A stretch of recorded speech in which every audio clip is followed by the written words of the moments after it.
아멘. 오늘은 말씀을 쫓아 서쪽으로 간 사람들, 말씀을 쫓아 서쪽으로 간 사람이란 제목으로 함께 하나님 말씀 나누겠습니다. 말씀을 쫓아 서쪽으로 간 사람, 복받은 인생이라는 제목입니다. 지난주에는 동쪽으로 간 사람들이란 제목으로 설교했었는데요. 오늘 설교는 지난주 설교와 연결된 시리즈 같은 설교예요. 지난주 설교와 오늘 설교, 이 두 편의 설교를 합쳐서 압축해서 설명한다면 저주받는 방법과 복받는 방법, 이렇게 표현할 수 있을 것 같아요. 저주받는 방법과 복받는 방법, 또는 저주받는 인생과 복받는 인생, 이렇게 결론 지어서 말씀을 드릴 수 있을 것 같은데, 설교 제목처럼 오늘은 복에 관한 설교입니다. 복, 성경적인 복, 성경적인 복에 대해서 오늘 함께 하나의 말씀을 나누고자 합니다. 먼저 지난주 설교를 간단히 정리해드리면요, 하나님 말씀에 불순종하던 인류가 하나님께 대홍수라는 1차 경고를 받았어요. 그렇게 1차 경고를 받았음에도 불구하고 또다시 하나님을 부정하고 하나님 말씀을 무시한 채 에덴의 동쪽으로 이동하는 겁니다. 그리고 시날 평지라는 곳에 모여서 세력을 규합하는 거예요. 니무롯의 제국, 하나님과 맞서 보겠다는 거예요. 이렇게 하나님 없이 사는 인생은 스스로의 힘으로 스스로의 인생을 지키고 만들어 나가야 하는 거예요. 그래서 도시도 짓고 성을 쌓고 하는 겁니다. 제국을 만드는 거예요. 그리고 스스로가 신의 반열에 올라서 하나님의 자리에 올라가서 그걸 드러내기 위해 새로운 종교가 되었음을 보여주기 위해서 바벨탑을 쌓은 거예요. 바벨탑.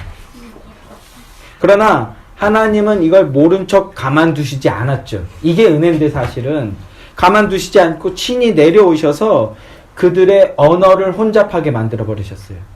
언어를 혼잡케 하심으로써 그들을 흩어버리십니다. 인간들이 만들어낸 연합, 인간들이 만들어낸 안전장치가 깨어지는 거예요. 언어가 혼란해지자 더 이상 서로 소통이 안 되고 더 이상 서로를 이해할 수 없게 된 거죠. 서로를 믿을 수 없게 되어버린 거예요.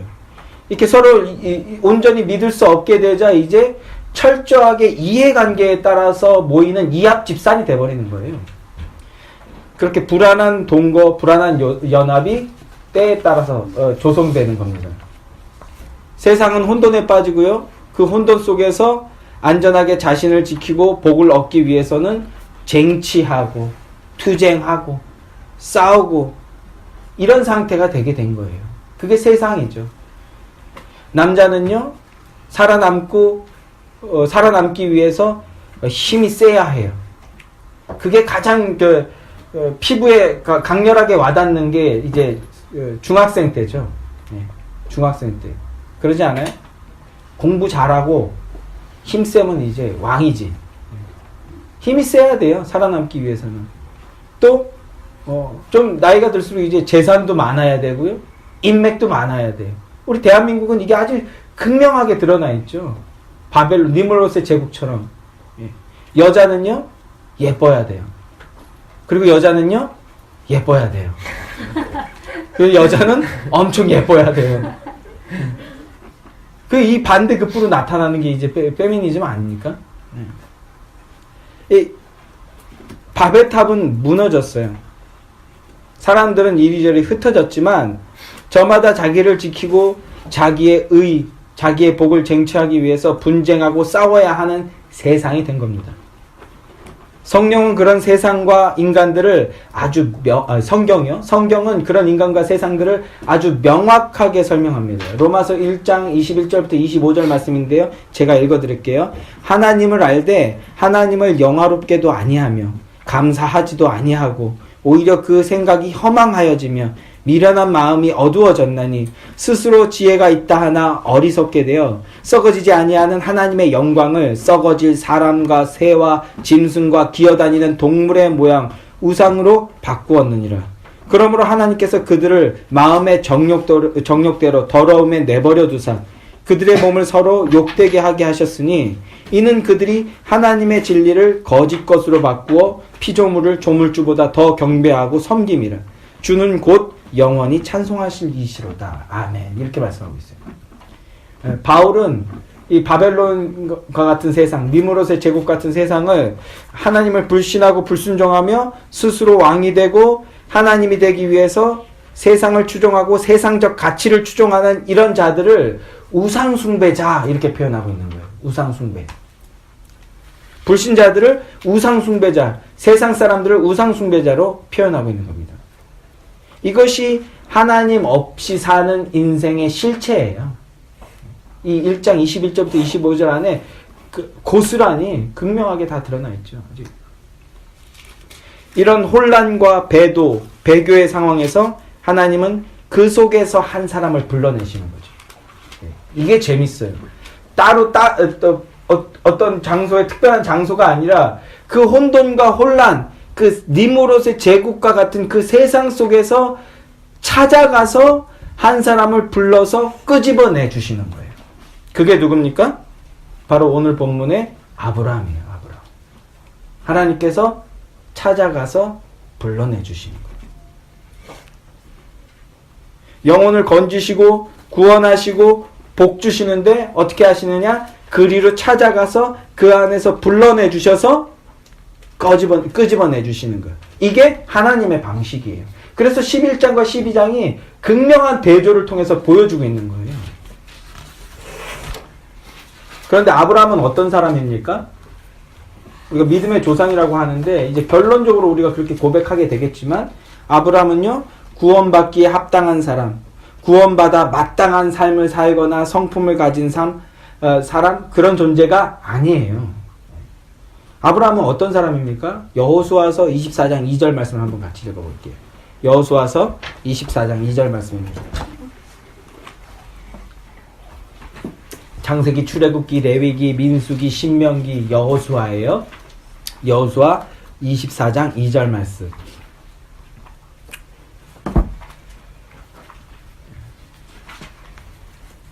(357페이지쯤에) 있네요. 357페이지 여호수아서 24장 2절 말씀입니다. 같이 한번 읽어보겠습니다. 시작. 여호수아가 모든 백성에게 이르되 이스라엘의 하나님 여호와께서 이같이 말씀하시기를 옛적에 너희의 조상들 곧 아브라함의 아버지 나홀의 아버지 데라가 강 저쪽에 거주하여 다른 신들을 섬겼으나 아브라함과 아브라함의 아버지 나홀의 아버지 데라가 강 저쪽에 거주하여, 이 강 저쪽도 이제 의미 있는 표현이라는 걸 우리가 구속사적 성경을 개관하는 것들을 통해서 이제 아시게 되셨으라고 생각하는데, 강 저쪽에서 거주하여 뭐 했다? 다른 신을 섬겼다. 옛날 주석들은요, 그래서 아브라함의 직업이 그 우상 파는 사람이다, 이렇게 주석한 책들도 있어요. 마치 뭐 불교 용품 팔거나 이런 사람처럼 우상의 용품을 파는 그런 사람이었다. 다른 신을 섬겼으니까. 뭐 이렇게 해석할 수도 있겠지만, 뭐 조금 뭐 지금 생각하면 귀여운 해석인 것 같아요. 다른 신을 섬겼다는 건 뭐예요? 우상 숭배하던 인생, 세상을 왕으로 여기고 세상적 가치를 최고로 여기던 인생이었다라는 거예요. 하나님을 믿지 않고 하나님을 따르지 않던 인생이라는 거예요. 세상을 쫓아가던 그 인생, 그런 아브라함, 우상을 섬기고 세상을 섬기던 그 인생, 죄악 가운데 있던 그 인생에게 찾아가 구원받을 의나 구원받을 만한 자격이 없는 죄인이었던 그에게 찾아가서 그를 불러주시고 그를 만나주시고 그를 끄집어내 주셨다. 꺼집어내 주셨다. 뭐 사투리 같은데 하여튼 꺼내 주셨다라는 거예요. 꺼내 주셨다. 하나님은 죄인이었던, 죄 가운데 살던 아브라함을 선택하시고 친히 찾아가서 만나주시고 그리고 말씀해 주시는 거예요. 뭐라고 말씀해 주십니까? 이제 다시 본문으로 돌아오시면 되는데, 너는 너의 고향과 친척과 아버지의 집을 떠나라. 옛날 성경이 좀 더 음률적으로 좋은데, 너는 본토 친척 아비의 집을 떠나라, 이렇게 표현하고 있어요. 여러분, 성경이 말하는 복이란 바로 이거예요. 이거. 세상 가운데, 죄악 가운데서 하나님이 없는 듯 사는 인생들, 하나님 말씀에 불순종하고 나아가 지극히 세상적인 방법과 가치를 쫓아서 사는 인생, 이게 동쪽으로 가던 인생들이요. 동쪽으로 가던 인생들. 그런 인생들을 찾아가 주셔서 만나 주시고 본토 친척 아비의 집을 떠나라 라고 해 주시는 것. 이게 복입니다, 여러분. 갈대아 우르에서 떠나고 인본주의의 세상에서 떠나는 것. 이게 복이라고 해요, 이게 복. 여기서 아멘이 나오지 않는다면 그는 아직 예수를 못 만난 거예요. 그래서 이 복된 소식을 우리는 복음이라고 전하는 거예요. 복음이라고. 애굽에서 왕이 되고 갈대아 우르에서 왕이 되고 인본주의 세상에서 인본주의적인 방식으로 왕노릇을 하고 복을 쟁취해내는 게 아니라 갈대아 우르를 떠나야 된다고요. 그게 예수 믿는 겁니다. 여러분 여쭤볼게요. 여러분은 예수 믿으십니까? 그 복을 그러면 어떻게 얻으시고 그게 어떻게 가능해졌을까요? 여러분들이 열심히 교회 다녀서 얻어낸 걸까요? 예, 아니죠. 자, 시편 1편 한번 보겠습니다. 시편 1편. 시편 1편 1절부터 3절까지 말씀 한번 보겠습니다.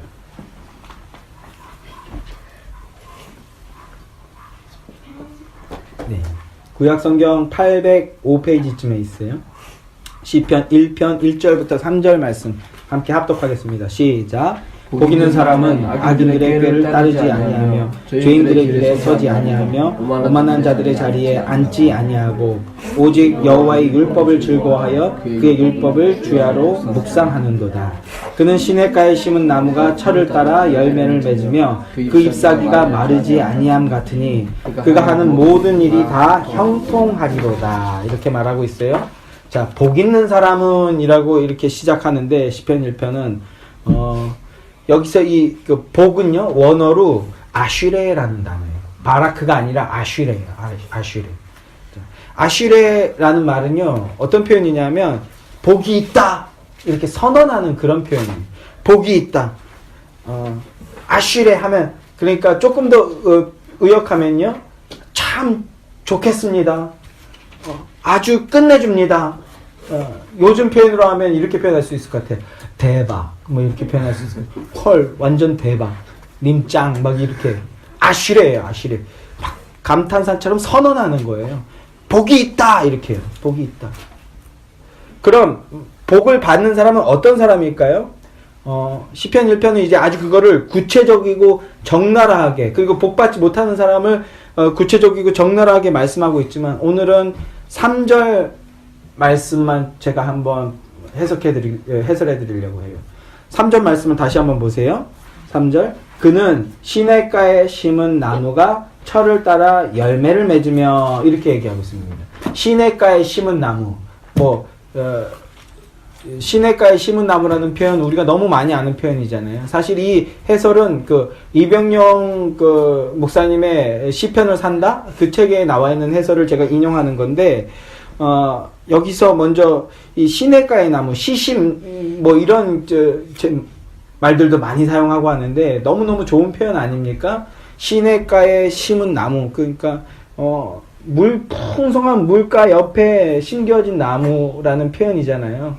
그러니까 흘러 넘친다라는 이런 표현인데 사실 우리나라는 이 물이 굉장히 풍요로운 나라잖아요. 저만 해도 어렸을 때 집에서 5분 가면은 개울가가 있어서 여름에는 거기서 막 물장구 치고 놀고 거의 그 어린이지만 가슴까지 와서 거기서 막 수영하고 놀고 제가 언제 사석에서 말씀드렸지만 그 내가 제일 상류로 올라가서 아예 저수지 만들어서 거기서 막 놀고 막 그랬다고 말씀드렸잖아요. 이렇게 우리나라는 어디를 가면 이렇게 물을 쉽게 만날 수 있는 그런 나라예요.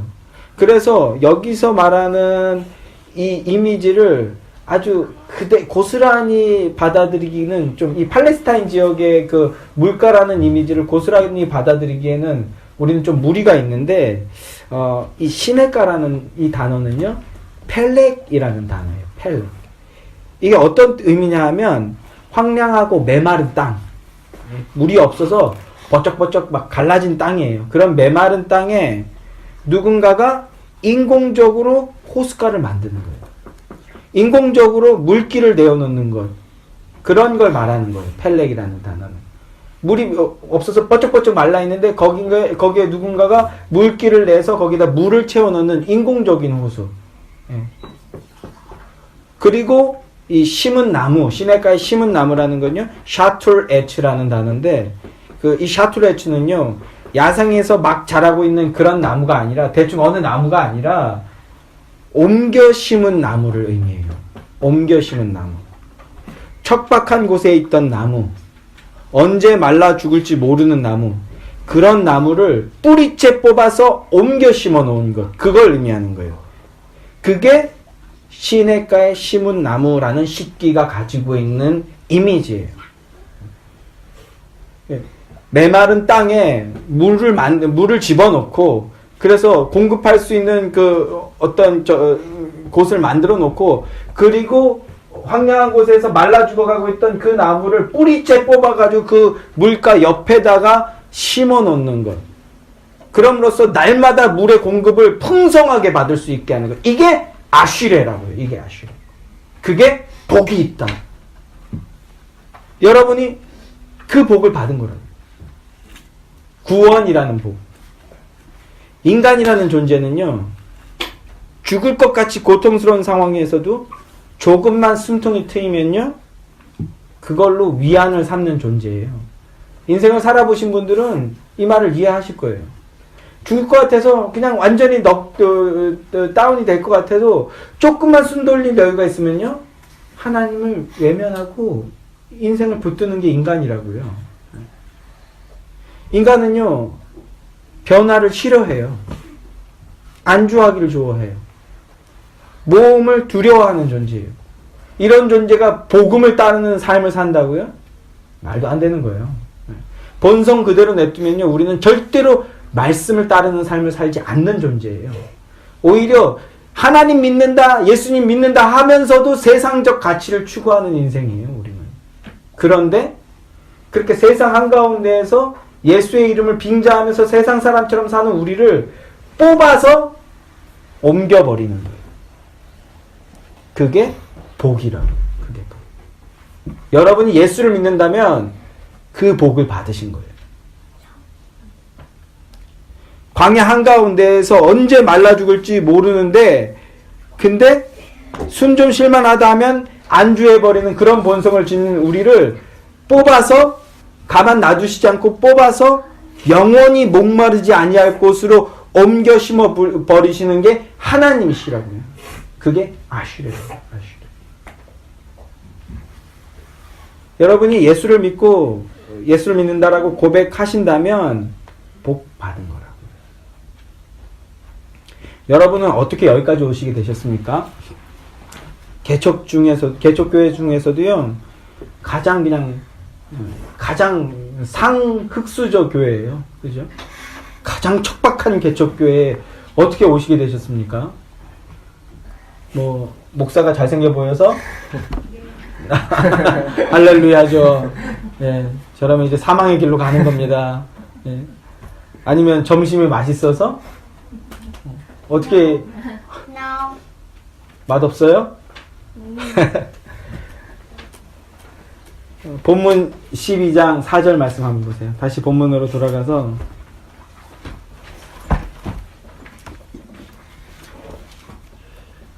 아브라함은 어떻게 갈대아 우르를 떠나게 됐는지 같이 한번 봅시다. 본문 12장 4절 말씀 상반절만 읽을 건데요. 자, 이에 시작. 이에 아브라함이 여호와의 말씀을 따라갔고, 여기까지요. 어떻게 갈대아 우르를 떠났느냐? 말씀을 따라갔대요. 말씀을.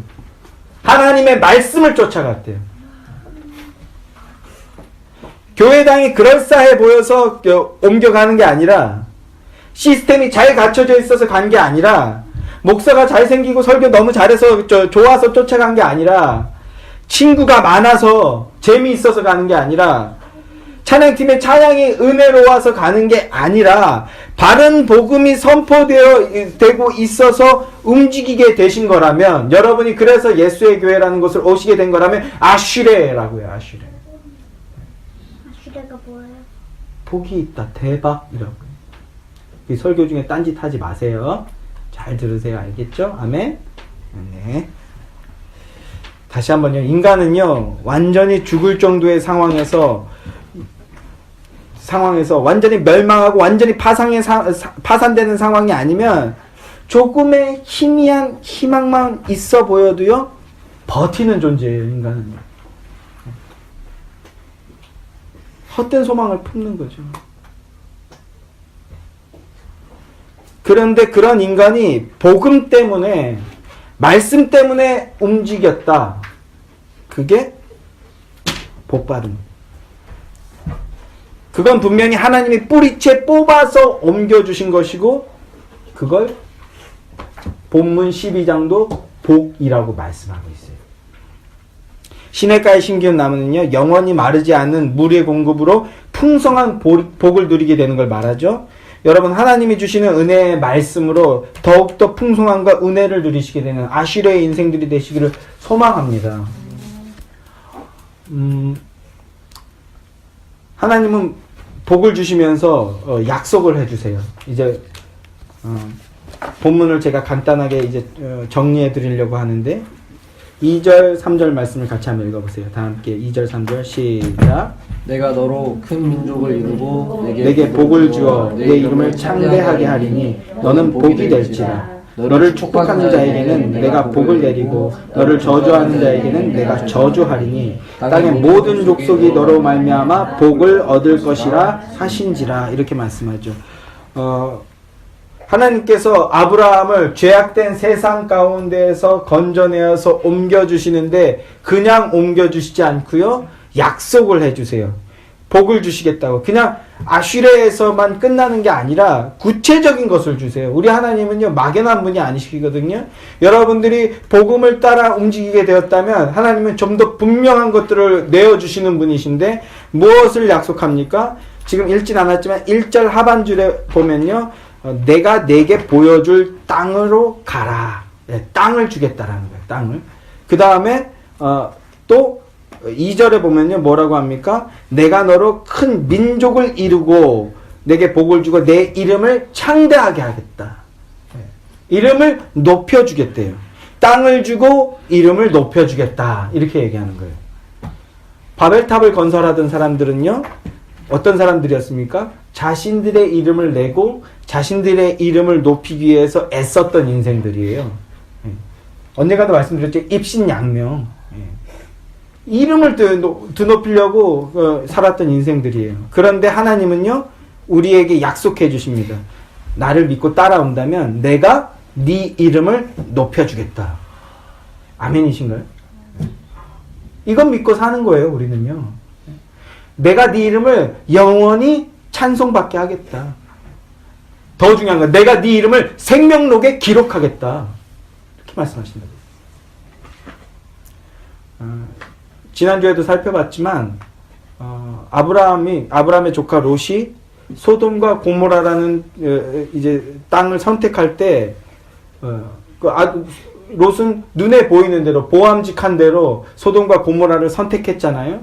그렇게 소돔과 고모라를 선택할 때 아브라함은 속이 쓰리거나 망할까봐 두려움에 떨 수도 있었을 거예요. 자, 네가 또 동하면 나는 서하고 네가 서하면 나는 동할게. 자, 그랬지만 괜찮아. 네 마음대로 선택해. 하지만 속은 막 바들바들 떨었을 수 있다고요. 제가 혹시나 저 기름지고 풍성한 저 땅을 선택하면 나는 개털되는 거 아니야? 막 하면서 두려워했을 수 있어요. 그래, 너 동쪽 선택할 거야? 하지만 막 몸은 떨었을 수 있다고요. 예. 그런데 아브라함은요, 요동치 않았어요. 왜 그랬을까요? 어떻게 그게 가능했을까요? 이 믿음이 있었어요. 하나님이 이름을 높여주시겠다. 하나님께서 내가 네 이름을 높여주겠다. 이 말씀을 듣고 이 말씀을 기억하고 이 말씀을 믿은 거예요. 그러니까 너 동이든 서든 네가 선택해. 나는 그 반대로 갈게. 우선권을 내어줄 수 있는 인생이에요. 세상의 방식에 두려워하지 않고 과감하게 질 수 있는 인생. 죽을 수 있는 인생. 왜? 하나님이 이름 높여줄게. 반전시켜줄게. 약속하셨거든요. 이것을 믿는 믿음이 있었어요. 예수에게 성도 여러분들도 이 사실을, 이 말씀을 잊지 않고 기억하시기 바래요. 그리고 나아가서 믿고 따르시기 바래요. 지금 당장 나는 루저 같고, 나는 망한 것 같고, 나는 개털 같고, 저기 지금 저 사람은 엄청 앞서 나가는 것 같고 영광 받는 것 같고 잘 되는 것 같고 잘 나가는 것 같아도 너무 두려워하지 마세요. 그건 유한한 거예요. 영원한 영광, 영원한 칭송을 주시겠다고 하나님께서 약속해 주셨어요. 또 그리고 뭘 약속해 주셨습니까? 땅과 민족을 약속해 주셨어요. 나중에 이 12장을 좀 더 깊게 주석하고 주의하고 될 시간이 있을 텐데 간략하게 말씀을 드리면요. 땅과 민족을 주겠다고 약속했는데요. 자손, 땅 이렇게 얘기할 수도 있고 결국 그 자손은 민족을 얘기하는 건데 이는 뭘 얘기하는 겁니까? 땅과 민족 이거는요. 국가의 3요소에 해당하는 거예요. 국가의 3요소. 국가의 3요소가 뭡니까? 국민, 영토, 주권 이게 국가의 3요소거든요. 즉 하나님 나라를 주겠다고 약속하신 거예요. 아브라함은요. 이걸 깨달은 거예요. 하나님 말씀을 듣고. 비록 지금 이 말씀을 다 깨닫지는 못해요. 아브라함도 24년, 25년이라는 연단의 시간을 통해서 그래서 우리가 철로역정이 52주나 있는 거예요. 그리고 신앙생활을 계속해 나가야 되는 이유가 되는데 아브라함이 이 12장에서 이 말씀을 다 이해하고 다 깨닫고 다 믿지는 않았을 수 있지만 그러나 아브라함은 믿었어요. 뭘 주겠다? 내가 너에게 땅과 민족을 주겠다. 이 말씀은 하나님 나라를 주겠구나. 이걸 깨닫고 믿었다. 하나님 나라 뭡니까? 예수의 교회 첫 예배 때도 설교하였는데 하나님 나라 천국이 뭐라고 말씀드렸어요?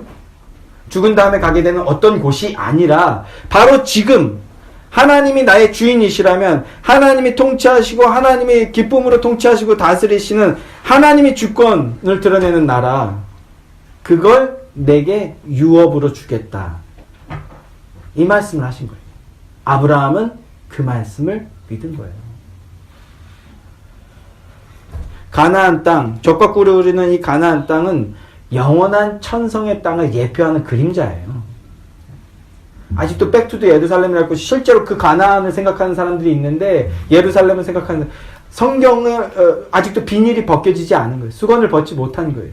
이 나라, 이 땅 어디를 얘기하는 게 아니라 과천 성남 어디가 아니라 신천지가 얘기하는 그런 게 아니라 어디 특정한 땅이 아니라 가나안을 통해서 무엇을 얘기하려고 했냐 하면은 영원한 천성, 영원한 땅, 영원한 새하늘과 새 땅을 얘기한 것이고 아브라함은 이걸 믿고 이걸 따른 거예요.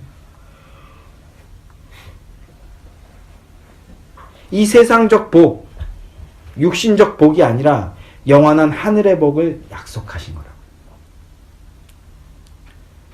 그리고 하나님은 아브라함을요, 그 복의 첫 시작, 복의 근원으로 삼으셨어요. 아브라함에게 복을 주시는데 어떤 복을 주셨다고요? 복 그 자체가 되게 만들어 주신 거예요. 복에 대해서 이제 몇 가지를 말씀드렸는데 한번 정리를 해볼게요. 아브라함이 얻은 복은요, 하나님의 자녀가 되는 복이에요. 또 갈대아 우르를 떠나게 된 게 복이에요. 그리고 복의 근원, 복의 통로가 된 것이 복이에요. 그리고 예수를 믿고 예수님의 뜻을 따른 인생이 된 것이 복이라는 겁니다.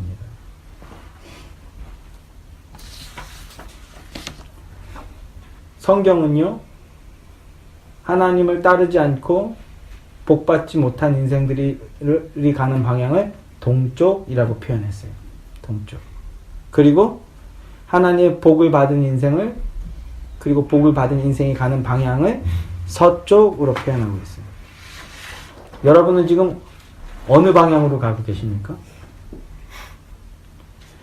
여러분이 예수를 믿는다고 하면요, 여러분은요, 동쪽이 아니라 서쪽으로 가는 복된 인생이 된 겁니다. 아멘이십니까? 서쪽으로 가는 인생.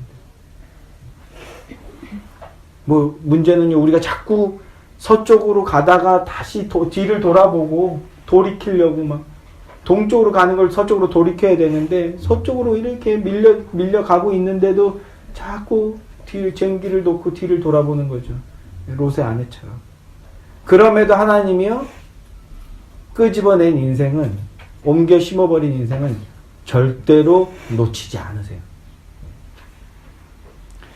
세상적 성공, 세상적 안전, 만족, 풍요, 번영이 아니라 죄된 습관과 삶이 아니라 안주의 자리가 아니라 말씀을 쫓고 하느님의 뜻을 쫓아 사는 인생, 이게 서쪽으로 가는 인생이며 그 인생은 하나님이 뽑아서 옮겨버리는 거라고요.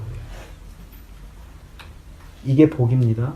이 참된 복을 누리고 그 복을 증거하는 인생들이 되시길 소망합니다. 그 복을 힘써 살아내는 인생들이 되시길 소망합니다. 그러면요, 하나님께서 3절에서 이렇게 말씀하셔요. 너를 축복하는 자에게는 내가 복을 내리고 너를 저주하는 자에게는 내가 저주하겠다. 뭐예요? 너 건드리면 내가 가만 안 놔둬. 너 해코지하는 존재, 사단 마귀, 내가 절대로 가만 놔두지 않아. 이걸 기억하시기 바랍니다. 그리고 믿음으로 담대히 살아가는 인생들이 되시기를 주님의 이름으로 소망하며 축복합니다. 기도하겠습니다. 하나님, 우리는 동쪽으로 가던 인생입니다. 그리고 동쪽으로 가는 것을 기뻐하던 인생들입니다. 심지어 우리는 예수를 믿는다고 하면서도 여전히 동쪽으로 가고 싶어하는 자들입니다. 그럼에도 하나님은 이런 인생에게 찾아와 주셔서 불러주시고 만나주시고 그리고 복음을 주시며 서쪽으로 인도해 주십니다.